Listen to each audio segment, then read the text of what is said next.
Om Swastiastu. Baik, di sini kami dari kelompok 6 akan mempresentasikan materi mengenai filsafat pendidikan pragmatisme. Baik, di sini saya sendiri, Niputu Jayanti Sri Lestari, dan rekan saya Igusti Ngurah Arya Dirgantara. Baik, di sini saya akan menjelaskan pengertian filsafat pendidikan pragmatisme. Pragmatisme berasal dari kata pragma dari bahasa Yunani yang berarti tindakan, perbuatan, sedangkan pengertian isme adalah yang merujuk pada cara berpikir atau suatu aliran berpikir. Sehingga pragmatisme adalah suatu aliran yang mengajarkan bahwa yang benar apa yang membuktikan dirinya sebagai benar dengan perantaraan akibatnya yang bermanfaat secara praktis. Sejarah filsafat pendidikan pragmatisme. Aliran filsafat ini pertama kali tumbuh di Amerika sekitar abad 19 hingga 20. Aliran ini melahirkan beberapa nama yang cukup berpengaruh.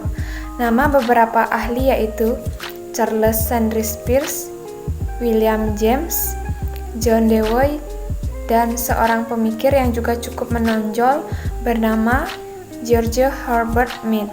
Dalam sejarah filsafat pendidikan, segala sesuatu yang dianggap benar jika ada konsekuensi yang bersifat manfaat bagi hidup manusia.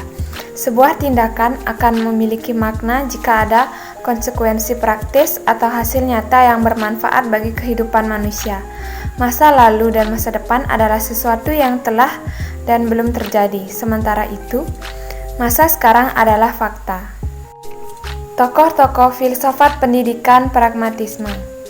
Yang pertama, Charles Sanders Peirce dari tahun 1839 sampai 1914. Peirce adalah salah satu tokoh pendiri dari aliran filsafat pragmatisme yang berkelahiran di Amerika. Dalam pragmatisme, ia mengungkapkan bahwa suatu teori dikatakan benar jika teori-teori tersebut dapat menghasilkan sesuatu yang nyata. Yang kedua ada William James. Ia merupakan tokoh aliran filsafat pragmatisme yang lahir di Amerika.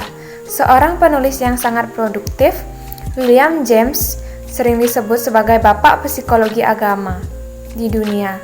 Ia meyakini bahwa tidak ada kebenaran yang mutlak sebab pengalaman seseorang itu selalu berubah. Oleh karena itu, kebenaran terjadi akibat dari sebuah pengalaman yang pernah dialami oleh setiap individu. Yang ketiga, ada John Dewey. Dalam dunia pendidikan, ia mengatakan bahwa kurikulum pendidikan itu harus dirancang sesuai dengan kenyataan yang ada. Sedangkan, dalam metode pembelajaran, ia lebih mengacu atau lebih memfokuskan pada keaktifan siswanya tersebut. Menurutnya, ide adalah gagasan pikiran atau intelijen yang merupakan fondasi untuk mengatasi berbagai macam masalah kehidupan manusia, dan yang menentukan kualitas seseorang adalah adanya pendidikan dalam diri manusia tersebut. Baik, di sini saya akan melanjutkan penjelasan dari rekan saya. Kritik-kritik terhadap aliran filsafat pragmatisme. Kritik dari landasan ideologi pragmatisme. Kritik dari segi metode pemikiran. Pragmatisme yang tercabang dari empirisme nampak jelas menggunakan metode ilmiah yang dijadikan sebagai asas berpikir untuk segala bidang pemikiran, baik yang berkenaan dengan sains dan teknologi maupun ilmu-ilmu sosial kemasyarakatan. Kritik terhadap pragmatisme itu sendiri. A. Yang pertama, pragmatisme mencampur adukan kriteria kebenaran ide dengan kegunaan praktisnya. B. Atau yang kedua, pragmatisme menafikan peran akal manusia. C.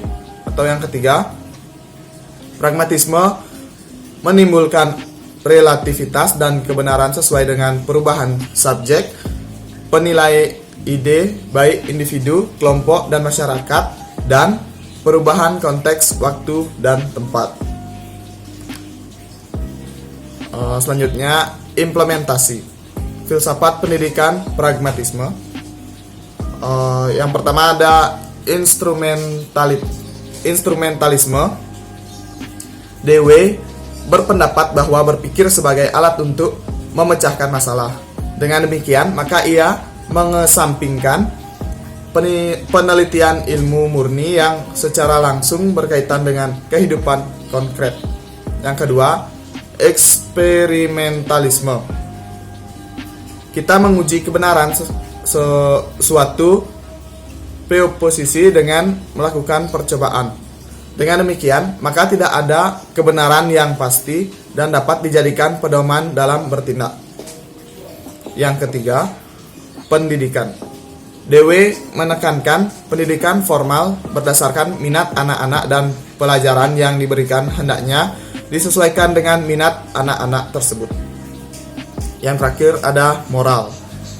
Model pembelajaran pragmatisme adalah anak belajar di dalam kelas dengan cara berkelompok. Dengan berkelompok, anak akan merasa bersama-sama terlibat dalam masalah dan pemecahannya. Selanjutnya, implikasi filsafat pendidikan pragmatisme. 1. Tujuan pendidikan: memberikan pengalaman untuk penemuan hal-hal baru dalam hidup sosial dan pribadi. Yang kedua ada kedudukan siswa, yaitu suatu organisasi yang memiliki kemampuan yang luar biasa dan kompleks untuk tumbuh. Yang ketiga ada kurikulum, yaitu berisi pengalaman yang teruji yang dapat diubah. Selanjutnya nomor 4 ada metode. Metode yang digunakan dalam pendidikan pragmatisme adalah metode aktif, metode pemecahan masalah, serta metode penyelidikan dan penemuan.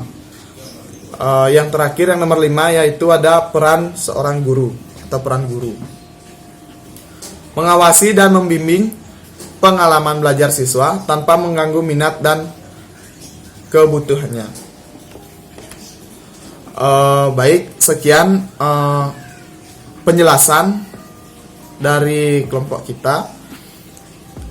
Bila ada kesalahan kata, saya mewakili teman saya meminta maaf, dan saya tutup penjelasan ini dengan parame santi.